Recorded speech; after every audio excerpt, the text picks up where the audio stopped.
Akkam jirtu kabajamtoota daawwattoota Oromiyaa 11 kun qophii faaya dubartiiti. Qophii faaya dubartii kennaa kaadhaa keessatti sabboontuu Oromoo nama qabsoo Oromoo nu biraan ga'e tokko aaddee Aslii Oromoo qabadhee asitti dhiyaadheera.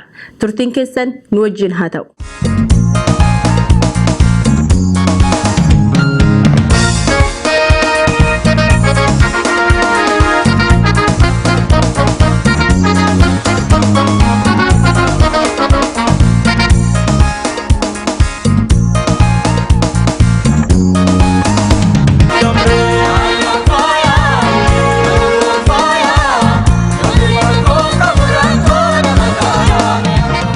Anaa dhufu. Baga nagaan eegdanii galatoomaa. Anaa dhufu isiniin jedha ammallee irra deebi'ee magaalaa Taaksas irraa dhuftanii istiidiyoo keenya kan Minneapolis Oromiyaa 11 keessatti kabajaan nu argamu keessaniif hedduu isin galatoomfanna. Akkuma hawaasa keenya qaalii seennee sabboontota keenya dubartoota horra qabsoo Oromoo as nu biraan ga'e takka takkaan finnee waan jarrin keessa lufanii qabsoo Oromoo asin gayan kana irraa barannaa irraa dhageenyaa jennee qaalii akkasii qabna. Kanaaf hadha kabajaa kana isin argannaaniin asitti isin affeerre. Mee aadde Asliin eenyu haa jennee jalqabnu? Aadde Asliin eenyu jettee na gaafatte? Aadde Asliin miseensa adda bilisummaa Oromoo ijoollummaan waraana adda bilisummaa Oromoo dabalamtee arrallee falmaan tiyya bakka hin geenye qabsaawaa jirtu kanu. So magaalaa Taaksas irraa dhuftan isin? Magaalaa Texas Dallas irraa hin dhufe.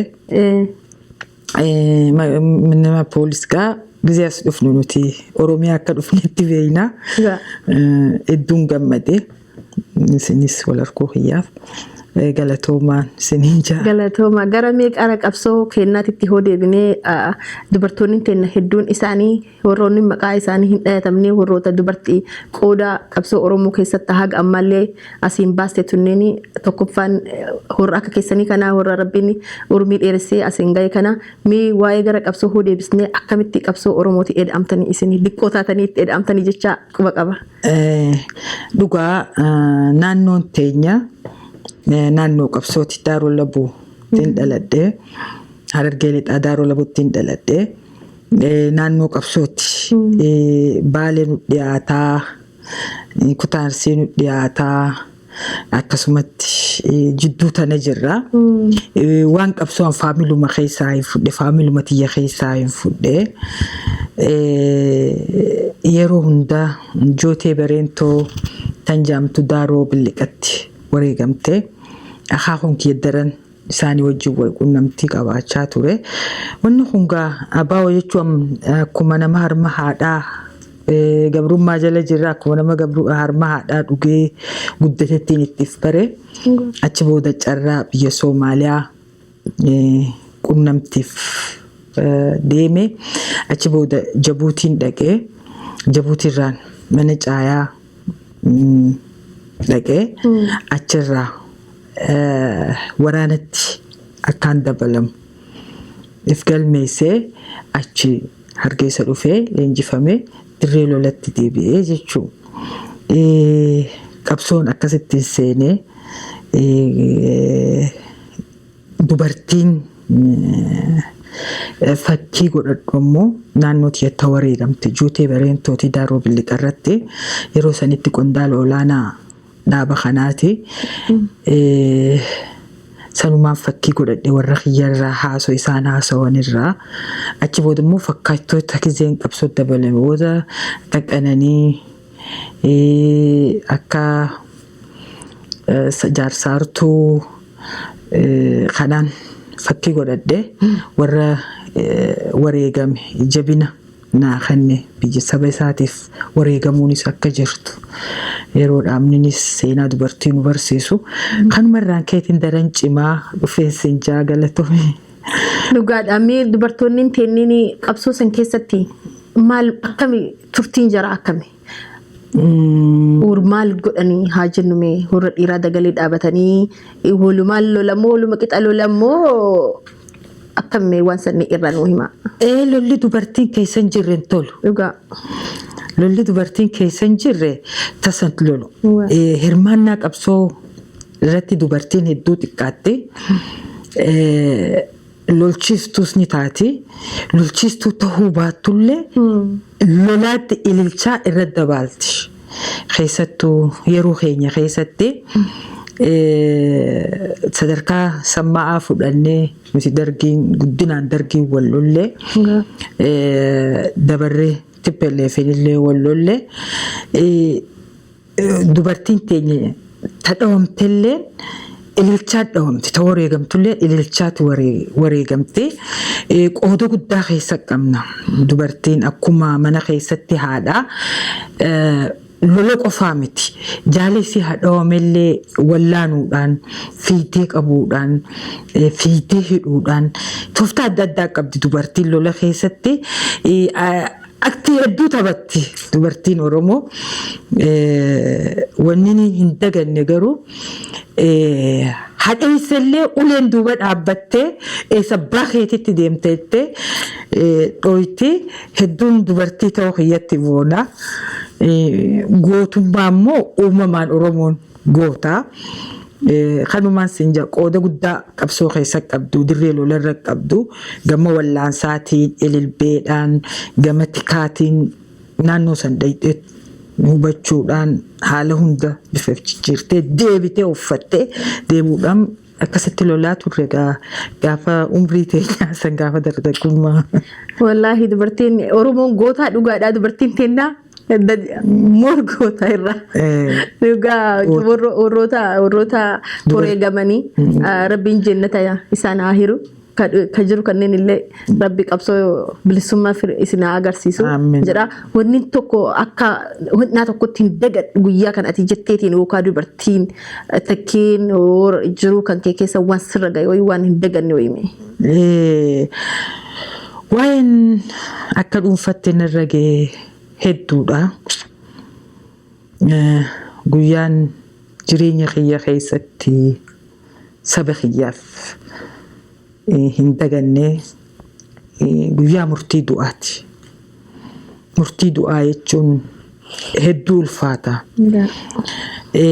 Murtii du'aa yeroo nakkannan murtii du'aa yeroo takkanatti hin kennine yeroo sadi murtiin du'aa irratti mirkanaa'e anaaf jaala kiyya araarsoo abbaa humnaa amma kanaadaa jira.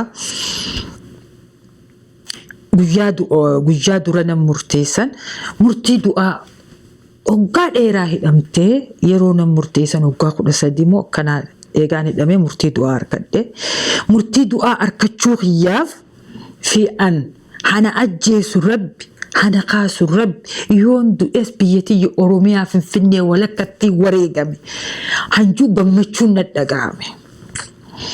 Duuba namicha Tigree tokko ajajaa olaanaadha. Yeroo mana murtii nageessan nuti akka qondaalota baa'oo jedhanii humna waraanaa guddaa dabalatanii lamada ajajaa tokko dabalatanii murtii du'aa akka ta'u walii himanii jiranii mana sirreessaatiif manni murtii himee jira. Dhufe kaateenaa qabatee nama hunda kaateenaatti naqee gizee murtii du'aa sikkana yeruma san kaateenaan si hidhanii. Annani dhiniin jeen maaf na hiixan jeen garuu jeen namicha mana murtiitiin keessattuu faamiliin yeroo ammaa irraa hidhaa jirtu jajjabina tahajeetiin waan kana hima. Haa rabbiin ajjeesee banciifnu nama duuna sabaaduun ammoo ulfina. Mataa kiyya kana gurraacha adii godhuu hin dandeessuun jeen. Adii ammoo gurraacha naa godhuu hin dandeessu. Lubbuu tiyya irratti hawakkila Allahu rabbi malee rabbi hin jiruun jeen. Ati ammoo nani dhini ashukriin salaataan jeen salaata rabbi. Dhugaadhaa namichi sannaniine Tigrichi sannaniine ለጌታ እየሰገደች ነው ለምን አስራታለሁ እኔ ነኝ ኃላፊነት የምወስደው ተስገጄ ምን ሰላቴ ረቢ የኔን ገለቴ ፈደ መነ ሄደት ነዴቢሳንጂ ጉያ ጥሙራ ይግባኝ ዲሜ ይግባኝ ጊዜ እንደሙ ተራ ለመዴቢኔ አራር ሶፊ አስሊ ዱቲ ጥቃትጂ አባ ምን ሙርቲ murtii walakkaasan warra irraantana mootummaa dhiigalmaan Oromootiin harkate nafxanyaadha jechuudha. Sabni isaa saba Amaaraati jechuudha. Araarsoo fi Aslii murtiin du'aa itti xiqqaatti jee gurbaan wajjin hidhame murtii du'aa itti kennan Rabbi rahmataa godhuuf eegachirraa bahee du'ee Moosisaa jaaniini jaala keenya lafa darbee galmee Moosisaa daadhii waggaa 15tti deebiseef jee waggaa 15 already fixatee bira dabree jira mafachaan isaa seenuuf jee Araarsoo fi Aslii ammoo murtiin du'aa itti xiqqaatti jee.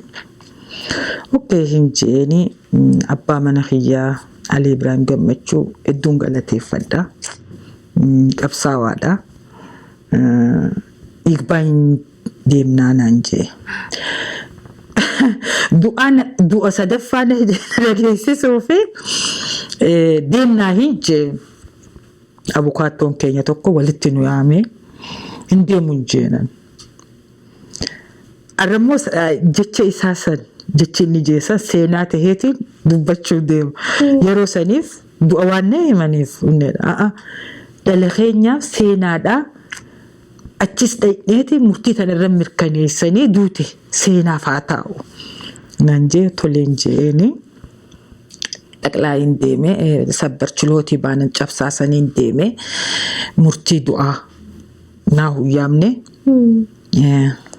Sarqal mirkanaa'ee murtiin isii akka duutu jaani hunoogaa Ali akkana jaanii jennaan barruu dhoysaa walii barreessina akkana jaanii akkam jettaa jenna ani nan barbaadu sanii jee seenaadhaa jee hangam takka dubartitti gara harma muraa aanolee san seeraan ala nu fixan jennaa.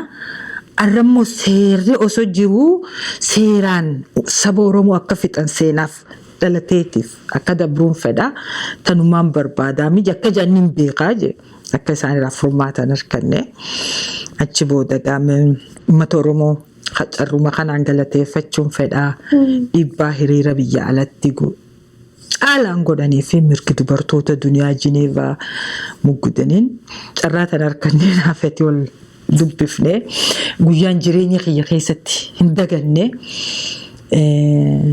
saba kiyyaaf ammoo hinduun wareegamne sabni kiyyaan gana jaalatus beekee wareegamaan if qopheesse keessaa guyyaa sanii guyyaa kaan ammoo ayyaantu dagaa hedduun jaaladha.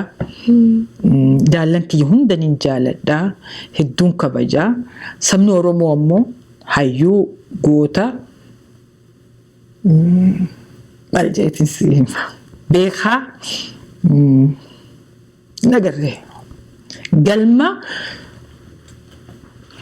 gootummaa galmee gootummaatii fi galmee hunda guyyaa sabni Oromoo dhabe guyyaa ayyaantu dagaa wareegamtee isiin gobeelleen as ba'u jirti eega chaartararraa baane anammoo naannoo mojoo jaanii naannoo majootiin silaa waliin dhufuuf sagantaa qabaachaa turre ijoollee daa'imman diinni gizee marsuu isaan duraan wareegama jettee diinaa wajjin falmaa wal qabdee ijoollee dabarsiteef guyyaa bombii fi hiiteesii wareegamte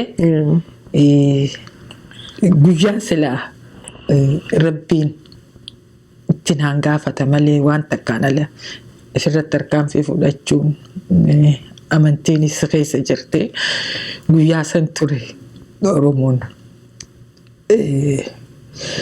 Oromummaan hangam takka nama nyaatti guyyaa sanii hedduu nadhagahame guyyaa san guyyaa lamaan kana gadda guddaan nadhagahame hedduu nama gaddisiisa seenaan dubartoonni keenya keessa lufte anis isin waliin bu'uu jira maaliif garaan keenya waan isin keessa tartanii achi as nu biraan geettan kana nus ijoollee xixiqqoo amma guddataartu kanneen illee garaan keenya nu gubatee jira murtiin du'aallee karabbi murteesse malee kan namni murteesseen ta'u baga rabbi jalaa isin baase wareegamnu malee bilisummaan hin jirtu wanni beekuu qabnu hidhaan wareegama dirree falmarraa tokko. Dhugaa. Dubartiin Oromoo haadhaas ta doktoraas dhaltu Dhugaa. nama baqaysee nama hodhuu umtu jechuudha. Ta goota dhaltu jechuudha. Yes. Ta lolchiftuu akkatti lolan leenjiftee daangaa biyyee fi eeggiftu jechuudha. Goota hayyuu sabatti gizee dhufe jechaan irraa deebisu ta dhaltu dubartii Oromooti jechuudha. Dubartiin Oromoo dhaltee oomishtee warra kana qopheessuu qofa osoo hin ta'in falmaa sabummaa irratti qooda guddaa warra shoora taphate. Qabsoon tun akka jiraattu, qabsoon adda bilisummaa Oromoo akka jiraattu ta goote dubartii Oromooti. Yeroo hedduu silaa dubartii teenya caqasanii dubartii teenya yaada isaanii, mala isaanii, tooftaa isaanii isaan dhiyeessan, haala isaan itti dhiyeessanitti silaa dhiyeessanii arras hin jiru. Surriin dubartii Oromoo dubartii birootii miti. Ta safuu eeggate, ta qaama ifii hin gurguranne, ta qaama isii dabarsiteen kan itti duutu, ta iccitiidhaa saba isiin dabarsen, ta saba isiin dabarsen. Dubartii Oromoo gantuu gartee jirta. warra tokko dhiise. Dubartiin Oromoo warra kana dhalte. Dubartiin matriyees takka waan hunda qabattee loltee jirti. Baazuqaa darbitee jirti. Dubartiin lolchiiftuu taatee jirti. Dubartiin tiraakteraan qottee jirti. Ni garra Oromiyaa keessatti. Dubartiin waan hunda garuu wanni takka ni jirti wanti isii ukkaamsaa. Kana keessaa ammoo bahuu qabna. An aariin tiyya yeroo hunda waa hedduu waan hin dubbadhu osoo na keessa jiru. Waan hin aran arku kana sabni kiyya arkuu hijeetiin booyisaa fi lolaan deema. An loltuudha haasawan beekuun. An loltuudha. Yoo inni saba kiyyatti dhufe takka deemee bakka san cabsee takka tumee takka kilaash kiyya fudhee walumaan dhabamsiisee waliin dhabamneen irra fedha. Waa hedduun na keessa jira. Loltuun fiigaa ammoo warra haasawaa kennamee qoodamee jira. Warri qaataa harkisuuf sadda jira qaataa kanatti hin jirjiraaf. Wanni na aarsaa waan hin an arku kana sabni kiyyaan arkuudha. Waan hin an hubadhu kana sabni kiyyaan hubatu. Wanni diinni nuun juba Oromoo garraamnu na nuun jaan sanbar arraba akka taate beekta. Oromoon ammaan booda hamaa ta'uu qabattiin beekan. Dhiiga Oromoo qulqulluu haa qabu. Gaafa mucaa adaritti mataa nyaachisan san. Gaafa haadha dambidoolloo baasanii miila isiisan arkan. Mee haadha isaan ajjeesanii waraabessa nyaachisan daqiiqaa amma nuti jirrutti akkasitu jira. Adda bilisummaa Oromoo waan hin beekurraa hin sii haasawa. Sirnaan lola nuti. Gaafiin teenya gaafii abbaa biyyummaati. Gaafii abbaa tokkootii miti. Gaafii hidhamtoonni keenya haa bahuutii miti. Gaafiin abbaa biyyummaa hatti daggala baaneefii jira. Sirna mormuuf ala baanee jira.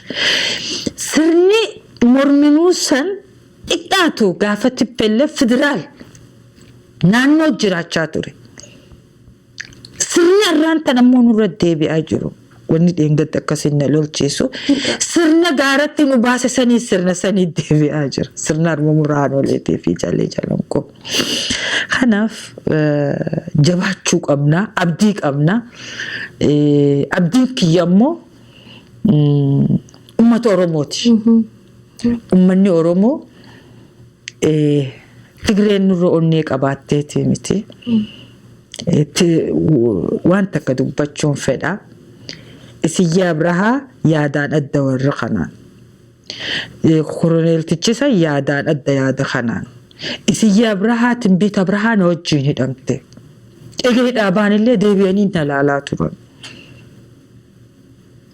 Siigalee garuu Tigraayumatti dhufnaan tokko tahan.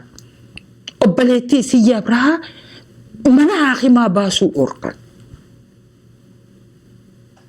Warri arraantana mootummaatti beellafee jira jiru sana. Garuu Tigrummaatti dhufnaan ni deeme. Ammallee hayyoonni keenya, gootoonni keenya, warri dhugaan saba kanaaf quuqamu saba kana facaasuuf miti. Oromoon irra dhaaba ijaaramuuf feetu. Hayyoon Oromoo gootittiin Oromoo saba ijaaramuuf dhaaba ijaaramuuf feetu. Oromoo takka taatee humna isii ha Oromiyaa eeydu jaarrattu takka. Gaafa Oromiyaan bilisoomte manatti ol garagalleeti akka feene ol goona. Hanga Oromiyaan hin bilisoominitti yaada tokko humna takka wanni nuti as deemaa waan ulfaataadha. Waan ulfaataadha. Dilli kun Oromiyaa gabroomsuuf Oromoo maal jee namichi tokko isinit meesbuukii tan hedduu laala hedduun ittiin kofle Oromoo kafti ciraa izoo የሚሄድ ነው jee nuti kafti ciraa deemni ha kafti ciraa qabee deemu saniitu irra hayyuudha. Silaarraan tana sabaa sablammoota naannoo san jiru hundaa wajjin waliin nyaatu Oromoo ta'e maaliif deemaa jirramee gattaa jee haasa'u. Garuu dhimma keenyatti gizee deebinu Oromoon tiyya wanni itti dhaammadhu isinitti illee dhaammadhu tokko nama tokko ta'eetu mo'ata. Tigreen tokko taatee yeroo lama nurra bilisumte hedduun hinaafaaf. Onnee nurra qabaatanii qabeenya nurra qabaatanii beekaa nurra qabaataniiti miti. Tokko namni tokko hin tahin waa takka fiduu hin danda'u. Wanni na aarsee yeroo hunda na boochisee maadaatis na fide hirriba na hutuuf sabni kiyya kun dhala isaa aduu kana dargu. Bishaan nagaa addunyaa nuti irras teenye. Haati Tigree bar nuti dalagannee managgal. Eega Tigraay irra lolli baname ilmaan Tigraay haa managgalee jira. Dalagaa takka dalaydu dalagaa lama godhatte humna qawweesii jabeeffataa jirte. Humna woboo jabeessuun tokko taanee harka wal qabachuun akkaataa wobootti jabeessinuus sagalee takkaan harka tokkoon boollama takka darbinee taankii ilmaan keenya haloluu hin dhabne lolchiisuu danda'uu qabna. Minisootaan kun Oromiyaan bilisoomsa jeetiin abdii qaba yoo tokko taane. Hedduu takka wanni isin haasoftani waan namatti tole tokko onnee gootummaa isin keessaa akkana burqitu kana nuusis akka ijoollee amma lafaa ol guddattu kanaatis qabsoo kana isin fuutanii asin geettan kana kuwwanis fuudhee akka Oromiyaa bilisoomsu guyyaa tokko uduu lubbuun jirtan sadi isinin murteessanii rabbi asii isin ga'ee tarabbi malee ammaan booda homaan taatanii akkamitti biyya sanii bahuu dandeettan cinqii kana keessa. Dhugaadhaa eega hidharraa baane booda nuti baadiyyaa hawaash taa'aa turre Karrayyuu fi Kutaarsii tana jidduu daangaa tokko jira. Sanoo Gadaafaa jaaniini isaan bira taa'aa turre. Magaaluma tanaa jibbinee jechuun achi booda abbaa mana kiyyaa hedduu rakkanii viidiyoon tun nu wajjin dalagii asliin wajjin dalagii jaanii isaatu si wajjin akka nuti nu wajjin hin dalayne isaas si godha jaanii isaas deebi'anii narraa hedduu rakkisanii hidhanii hedduu rakkoo keessa turre. Achi booda akkaataa biyyaatti baane xabaqaa kiyyaatu Mangistuu Jaalataa jaaniini Mangistuu Jaalataa xabaqaa miseensota abaa'oo hundaa ture hedduun hordofaa. Mootummaan nuti waraanaa maallaqa hin qabnu haqa bullee miskiina isanii. Gaafa murtii du'aan akkanaan yoo qabsoon tun haqa qabaattee naan jedhu. Siin awwaala dhala kootii naan jedhu. Yoo qabsoon tun ammoo qabsoo cubbuu taate isiniitu anaatu si awwaalaa naan jedhu. Yoo qabsoon qabsoo sobaa taate. Amma nu rakkoo keessa jiru abbaan kiyya kun du'ee Mangistuu Jaalataa akka carraa yeroo bakka san dhaynu Dr. Gammachuu Haaji Biiftuu namooti keenya sabboonota kana hedduu agarree nuti ammoo qophooynee jirra. Abbaa mana kiyyaatiif manaa hin jiru dhokatee jiraata. Akka carratti inni achi dhufee gizee achi dhufee akka murannee san duraa qophaa'ee arrabanatti adaamaan jiraachaa ture adaamatti hin deebi'uun jeeni ati bakka awwaalchaa saniin dhufiniin jeeni makiinaa kontiraata nuu qabu jenneeni lafa gootaa Shaashamannee seenne jaarsa awwaallee Shaashamannee seenne gidee Shaashamannee seennu qeeroonichi miseensonni durbeenuu hamana hidhatte ol barree jira yuse metanii achii baasa boora hin qabnu waa takka hin qabnu nama nuu godhanii akkamitti dabartan akkanatti dabartuun taatanii nu bira ooltanii bultan jedhanii achi namni nuti inni jennu miilli keessan isin haa baasu zuuraan teessan facaatee manni keessan marfamee nun jedhanii achi makiinaa kontiraata nuuf fuudhanii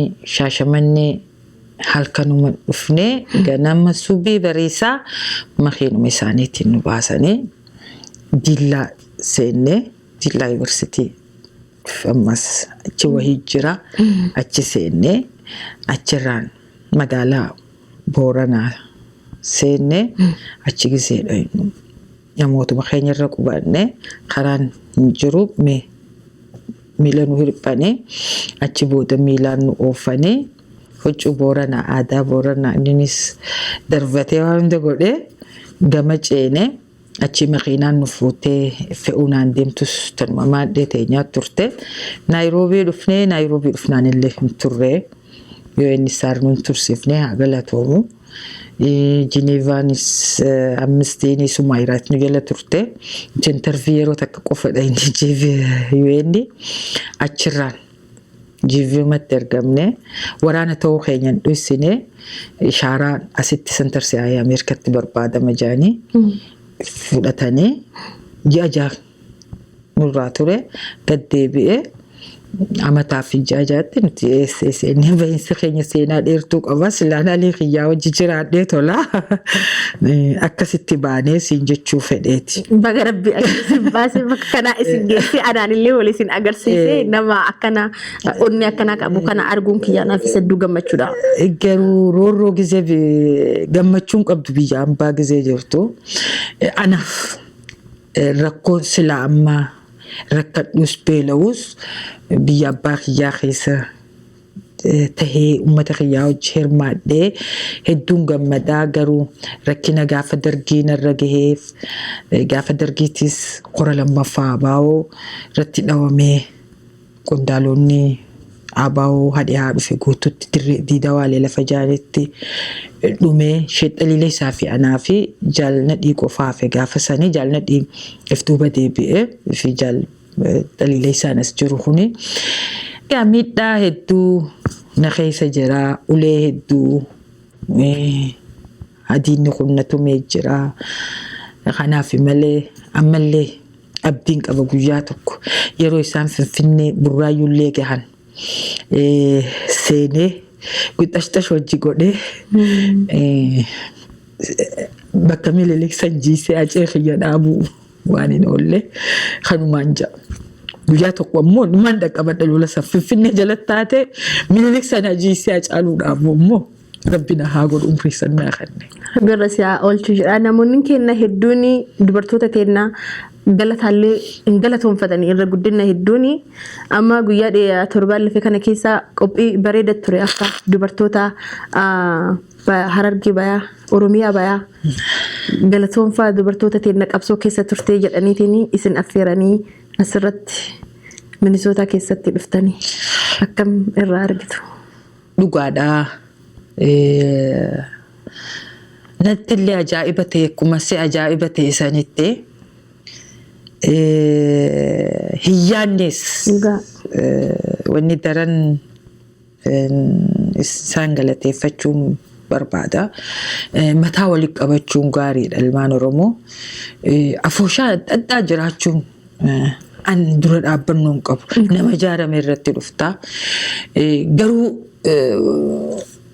nama galma akkasii guutee dhufuu hin yaadne. Lamada guyyaa wareegamtootaa kabajama malee eeguma wareegamne guyyaa jaallan keenyaa keessatti dabalamna jennee yaadaa turre malee keessattuu nama akka urjii dhaabaa dhalarra dhabne namni tokko mana keenya keessa hin jiru. Anilleen dargaggootaan qaba qeyroo daalaase amma kubbaa dhufanii hedduun galateeffadha. Qeyroo daalaase hedduun galateeffadha. Yeroon hojiirraa galuu yeroo hundaa na bohaarsanii isa jirta jedhanii abbaa mana kiyyaa daran natti dhiyaatanii isaa sannee jedhanii nu kunuunsanii nama akkanaa kanaa dhufanii siif jirraa sabni isaa guyyaan keetis ni jira guyyaati galateeffattus ni uumamaa amma eegalaa gizeen arkuu hedduun gammadee hiyyaanne galma guutuu san gizeen arkee nuuf yeroo teessan dhabdanii urjii dhabaa asli Oromoo akkasumattis kaanis jedhanii keessattuu urjii fi asliin dhala nurra dhabdan nuti dhalli keessan siniif jirraa galatooma nu qabsaa'uu keessaniif gizee jedhan hedduu na dhaga'ame jiraadhee anis urjiinis waan kan arku yaa ammallee abjuuna fakkaata badhaasa sanillee abjuuna fakkaata. Bakka biroolleen jaallan keenya hadhiiralleen hedduu jira warra karaarsoo humnaa jira hajoollummaa isaatiin qabsoo sana keessa dhume akka sheexalileessaa jira. Thank you galatooma uummanni kun nuuf yeroo kannan saba kanaaf yeroo kannan galatooma jechuun barbaachisaadhaan jaa hedduun gammadee. Hedduu haa galatooman horrillee isinis galatoomaa horrinni qabsoo tana fuutanii asiin nu biraan geettanii. Hadhallee rabbi ormeessin dheeressee isinaa agarsiisu siniin jedha. Sabboontu teenna. Badhaasni kun nu qofa osoo hin ta'in shamarran feesbuukitti agartu digrii qaba maastar isaa qabuutu irra dirree falmaa waboo ta'ee jira. Isaaniifillee abdiidha. Isaan sanillee ni jajjabeessa. Nus bakka sanni dhaqqabnaa. Jaaniiti abdii godhatanii nu qofaa miti siin jechuu fedheeti. Badhaasni kun ijoollee irra nafxanyaa wajjin kokkee wal qabaa jirtooti. Keenya qofaa badhaafamnee miti. Ijoollee dirree qabsoo jirtullee haa jajjabeessu. Shamarran nuboo qabsootti dabalamuu deemullee haa jajjabeessu. Wanni kun waan eebbifamuu qabu hedduun gammadee. Hedduu tokko namatti tolaa isin qofaa miti tuuwwan illee horren duuba hafan hedduu jira horren qabsoo kana keessatti horeega hedduu wanna godhatee jedhee soo kanneeniifis akkasumatti amma kun jalqaba garuu itti fufaa hadha istiidiyoo kenna Oromiyaa 11 dhuftanii nu waliin haasaa bareedaa kana dabarsuu fi galatoomaa isiniin jedha. Galatoomee ulfaadhu. Wanni irratti hojjettan wanni isinii dhaammadhu saba kiyyatti illee dhaammadhu. Oromoon waan takka humna teenya qawwee tana harka tokko taanee afaan tokko taanee saba koo sabni bineensaan nutti as deemu jira sabni isaan ilmaan seemi haa waliin rifatin haa ollaa isaanii haa waliin rifatin haa nuti qubeen teenya addaa dhiigni keenya addaa shanyiin nafxanyaa tun yoo Oromiyaa irratti ta'ee jira wanni Tigraay irratti ta'e Gujitti ta'ee jira Wallagga keessatti ta'ee jira. Oromiyaa taanillee ajjeechaa rasaasaa ta'u gudeeddaan addaa ta'u gudeeddaan bar'aawwadaa ta'ee jira. Abbaa biratti ilmoo gudeedanii jira. Yoo tokko hin ta'in nuti yoo humniti teenya takka hin ta'in yoo jechi keenya tokko hin ta'in bakka geenyu hin qabnu. Lafee ilmaan Oromootiin dhumaati ilmaan Oromootiin tokko ta'uu qabna. Ippiidiyoon jaraatti tolfate waan dabre dubbachuu miti waan lafa jiru waan nu dura jiru irratti sabni kiyya akka hojjetan abdiin qabaa isinis akka hojjetan abdiin qabaa galatoomaa ulfaadhaa galanni keessan bilisummaa haa ta'u Finfinnee irratti warra rabbiin haa godhu nama marroo garee Finfinnee simatu rabbisin haa godhu galatoomaa isinis akkasuma rabbi urmii isin dheeressee qabsoosa isin agarsiisuu isiniin jedha mee waan tokko akka yaadaatitti waan silaa oduu akkana ta'ame jettee akka yaadaatitti oduu akkana ta'ame jiraate ka jettee isin keessatti hafe wayiin jira. Ni jira. Bariin dhumuu siin jee umrii teetanii mana tureerra taniin qabsoo Oromoo keessa turee turre guddoo taroorroo turre guddoo jechuu fedheeti. Silaa hogganoonni keenya 91 wal caqasee arraas hin jirru jeetii yaada. Arra garuu warri 91 akka warri nama waliin caqasnee fakkaatu san qabsoota na bakkaa dhabamsiisuuf tokko ta'an san keessaa galaasaa jilbootii fi leencoo lataate. Gaafa san waliin ta'an fakkaatan arra garuu qabsoo Oromoo dhabamsiisuuf Jaal Daawud nama tokko akkuma nama tokko ati qabsoo itutti innis qabsoo. Dirqama naaf ati itti kan inni raawwata nama tokko inni. Isa dhabamsiisuun inni dhabamus qabsoon Oromoo dhabamtu. Jaal Daawud wareegamuu danda'a mas wareegamuu danda'a.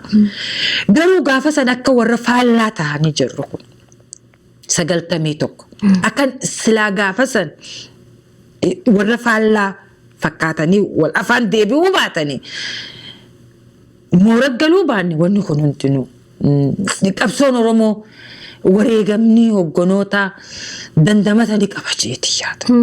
San keessaa warra mooraggaluu diderraa tokko bara san keessatti mooratti hin galle warri hin galuu didellee ni jira. Wareegamellee galuu didee wareegame ni jira. Waan dogongora dabre sanirraa dogongora dabre wanni xiqquma kaafnee dubbannuuf waan hojjechaa jirruuf lama dakka nutti hin deebineef. Wanni san bara qeeroon TPLF daddaa'istellee waa'ee waraanaa san dhufee jira. Maaliif hagaafa duraa san bal'inaan irraan haasawatamneef.